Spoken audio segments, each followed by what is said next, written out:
From News Channel 15, you're watching News Channel 15 Tonight with Kyle Peach. This is News Channel 15 Tonight. Hi, good evening. Thanks for joining us here on this Wednesday night. That's the day. I'm Kyle Peach reporting. Here's a look at what's going on. Wabash County State's Attorney Kelly Storkman reports 60-year-old Alvin Addison of Mount Carmel has been sentenced to 3 years in state prison in Wabash County Court. Addison was charged back in April of last year with domestic battery after an incident in which he was accused of battering 2 family members. He'll serve 4 years of parole upon his release from prison. Meanwhile, in Wayne County Circuit Court last week, WFIW says 39-year-old Shakitha S. Garrett of Albion pled guilty to an amended charge of misdemeanor theft and was sentenced to 2 years of court supervision. 3 other cases against Garrett were dismissed, which had included charges of trespassing, driving uninsured, speeding over 20 miles per hour with a child unrestrained, and driving uninsured with a revoked or canceled registration. 24-year-old Allison P. Rudy of Flora pled guilty in Wayne County to criminal trespass to a residence and received 1 year of conditional discharge. As part of the plea in the case, a second charge of unlawful video recording of a residence was dismissed. Rudy was ordered to comply with a no-contact order protecting a man from Xenia. And 39-year-old Jamie Sue Allen also pled guilty to misdemeanor theft, a charge dating back to June of 2023. She was sentenced to a year of court supervision and given credit for 1 day served at the Wayne County Jail. Allen had been arrested in May in Saline County on failure to appear warrant from 2023 and was later given a new court date in Wayne County. A 6-year-old Wayne County boy was injured Sunday evening after falling from a side-by-side driven by his father near Burnt Prairie. WFIW says the accident happened around 7 p.m. Sunday night. The names of the child and the driver have not been released. The boy was treated at the scene by the White County Ambulance Service personnel before being airlifted to St. Vincent's Pediatric Trauma Center in Evansville for further treatment. These notes from the city of Mount Carmel. Beginning this morning, the city has begun flushing hydrants citywide, and they'll take up to a week to complete that process. That could cause the water to discolor. The water is still safe to drink, but you should be cautious when doing any laundry. And the city has announced trick-or-treating in Mount Carmel will be 2 nights again this year, Thursday, October 30th, and Friday, the 31st, from 5 to 8 each night. You are reminded to leave your porch lights on if you want to participate. Keep the lights off if you don't. On Tuesday, the Carmel City Council met and passed an ordinance regulating utility shutoffs. WRUL says that customers due to be shut off will now get a tag on their door about 10 days prior. Then they'll have 7 days from that point to request a hearing regarding their hardship. That will eliminate customers from bargaining with city workers for additional time to pay. The council formally also approved closing streets for the upcoming Corn Day and authorized Mayor Bill Stendeback to work with Tyler Technology and Global Payment to work on the city's billing software and credit card processing. Currently, the city is on pace to pay around $300,000 this year in fees alone for those who pay with credit cards. The council voted to pay a $27,500 bill for its share of EPA soil testing at the old landfill site and to pay real estate taxes for city-owned property at 311 West Packney, totaling some $111.10. A reminder that the second installment for Richland County real estate taxes is due this Friday, September the 5th. WSEI reports that payments can be placed in the drop box on the south side of the Richland County Courthouse. Can be made by mail. I got a fly here with me. Can be made in the mail with a September 5th postmark. You can pay them in person at the treasurer's office at the courthouse with hours of 8 to 4 each weekday, Monday through Friday. You can also pay online at govtechtaxpro.com.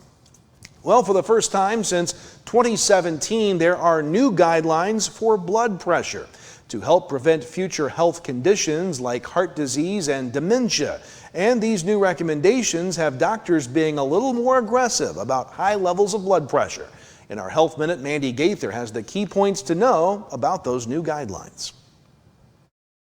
In the U.S., nearly half of all adults have higher than normal blood pressure, but many may not know it. 130 over 80 millimeters of mercury and higher is considered stage 1 hypertension, according to new guidelines from the American Heart Association and the American College of Cardiology. You got to start thinking about people actually having hypertension, calling it hypertension, even at lower numbers, and we have to treat it more aggressively. High blood pressure doesn't typically have symptoms, but when it shoots up, the force of your blood pushes against the walls of your blood vessels, making your heart work harder. Without treatment, high blood pressure will eventually damage arteries, raising risk of heart attack or stroke. The new guidelines say if your systolic blood pressure is in the 130 to 139 range, lifestyle changes are in order. Diet and exercise and really cutting back salt, and a big one that they're saying, no alcohol. If that doesn't work, experts say to then consider medication to help lower blood pressure. The new guidelines say keeping blood pressure at normal levels can not only help heart health, but also help protect your brain in the future. There was a study out of rural China, actually, and it looked at people who had blood pressure of 130 or higher, and they were basically intensively controlled, meaning through lifestyle changes or sometimes through medications, they were able to bring their blood pressure down.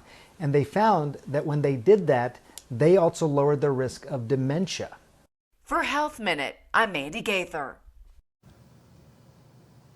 Now, the guidelines used to say that if people chose to drink, it should be 1 drink or less a day for women and 2 or less a day for men. Experts say there's a lot of evidence now that alcohol negatively impacts your blood pressure. More to come tonight. We've got to look at your weather forecast with some chances of rain finally on the way. We've got that straight ahead, and then sports, including a schedule change for Friday night football. We'll be right back. At Wabash General Hospital, we're more than healthcare. We are part of the team. Our athletic trainers proudly serve 13 area high schools and 3 junior colleges, standing on the sidelines and in the AT rooms every day. From keeping our athletes healthy to helping them chase their dreams, we're here for every student athlete, every game, every step of the way, from injury to return to play. At Wabash General Hospital, caring for athletes is our game. Introducing the Student Plus account from First National Bank, a free checking account designed for students and parents alike. With Student Plus, parents stay in control with real-time alerts and spending limits, while students learn to manage money safely and independently. Instant transfers, lost card protection, and customizable features make banking simple for the whole family. Getting started is easy. Just visit any First National Bank of Allendale branch with your student, set up mobile banking, and choose the features that work best for you. Student Plus accounts with First National Bank. Parents choose the controls, students learn responsibility. My name's Alexis. Welcome back. It's time to talk weather here tonight. We'll put weather in focus this evening. Some rain. What's that? Headed our way here soon. Possible showers and storms tonight. Not expecting anything severe, but not expecting a whole lot of rain. And also the next story to tell with the weather is possible impacts with the football games on Friday night with more rain in the forecast then. We'll talk about that in just a moment. But first, let's talk about how much rain we're expecting. This is the forecast through 7 o'clock on Friday night, right to kickoff time. Looks like the heavier amounts, a little bit heavier to the north. So Newton at 36 100ths, Olney 2/10, Lawrenceville 2/10, a little over 2/10 in Albion, not quite to 2/10 in Mount Carmel. So kind of sporadic amounts, 1/4 to 1/3 of an inch generally forecast, with any rain that comes in tonight through the morning tomorrow before another round of potential rain sets itself up for Friday. 86 degrees, our high temperature this afternoon, 57 the low this morning. That's near normal. It is normal for this time of year. No rain in the gauge as of yet, but hopefully it's coming. Here comes the approach to that system. As you see, radar kind of got a little herky-jerky there, but we see rain chances popping up through the night, exiting tomorrow morning, and then we'll be in this dry period where things will dry out on your Thursday. And through most of Friday, it will remain dry. But as we go later in the day here, watch the approach of another system, another cold front from the west. That could push rain chances back into the area right at kickoff time for Friday night. It's when we see some potential showers moving in. We're not expecting storms at this point Friday night. That's the good thing. But we could be dealing with some shower activity as we go out to the football games on Friday night. So your forecast looks like this: a chance for showers and a few thunderstorms, nothing severe tonight, especially in the overnight hours. Overnight lows upper 50s to near 60 degrees. Then on your Thursday, the rain chances will wind down early on in the day, clearing out later in the day. Much cooler though after the cold front passes. Low 70s to upper 70s north to south on the board. We'll call 75 right in the middle sweet spot for the high tomorrow. Then for Thursday night into Friday, we'll clear things out. Things will be cooler after the cold front moves through. Mid 50s for the lows. As you wake up on Friday morning, through the day on Friday, it will be a little bit warmer. Low 80s to the south, upper 70s to the north, with that scattered shower chance moving back in Friday afternoon and Friday evening. Not talking about a lot of rain, and especially with Friday, not everybody will see rain on Friday night, but it is going to be a possibility. So we'll spell it all out in the forecast. 60 for the low tonight, chances of showers and a few thunderstorms. Leftover showers for the early part of Thursday before some clearing, 76. Clear Thursday night, 56. Rain chances developing later in the day on Friday. We get near 80. And then down to 53 after the second cold front passes Friday night. A cooler weekend with lows in the 40s and highs in the 70s. Drying out for the weekend and the first part of next week. That's your forecast. Sports is next.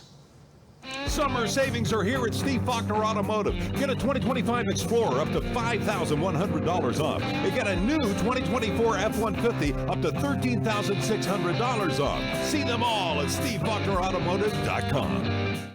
Get hot summer savings at Steve Faulkner Automotive. Get a 2025 Grand Cherokee L lease for $433 a month, or a 2024 Dodge Hornet up to $12,330 off. Come in and get yours today and go to SteveFaulknerAutomotive.com. 811, if you're not familiar with that, it's a Julie program in the state of Illinois. It's actually nationwide, but that's a free service. The utilities take care of that.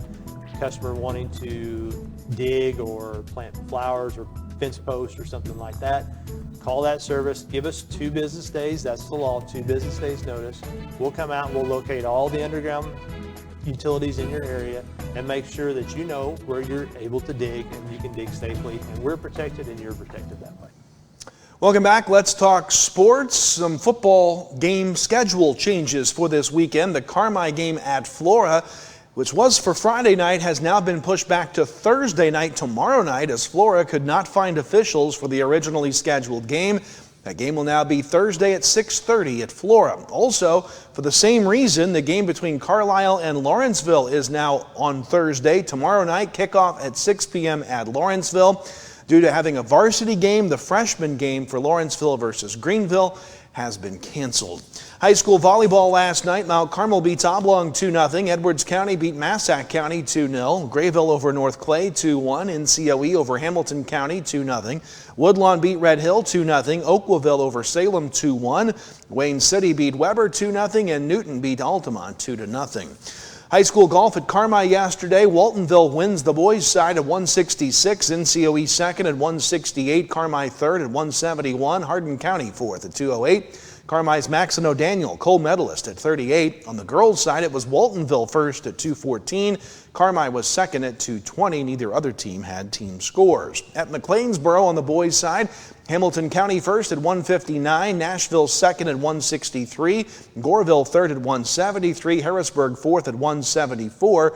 For the girls, it was Hamilton County first at 201. Harrisburg a stroke back at 202. Goreville third at 250. The Foxes' Addison Leathers was the medalist at 48. At Quail Creek and Robinson on the boys' side, T-Town first at 155. Red Hill Lawrenceville second at 172. Robinson third at 177. And at Salem on the boys' side, Effingham St. Anthony beat Salem 142-159. Salem won the girls' side over St. Anthony 172-176. With Salem's Myra Russell, the medalist, at 35. High school soccer, Olney blanks Mattoon 1-0. Newton beat Pana 8-1. In high school tennis, Mount Carmel beats Carmi 8-1. College volleyball, Wabash Valley falls to Kaskaskia 3-0. Frontier beats Rend Lake 3-1. And college soccer from the weekend, Wabash Valley lost to Southwest Tennessee 1-0. And Columbia State 7-0. See you tomorrow for more news. Have a great day.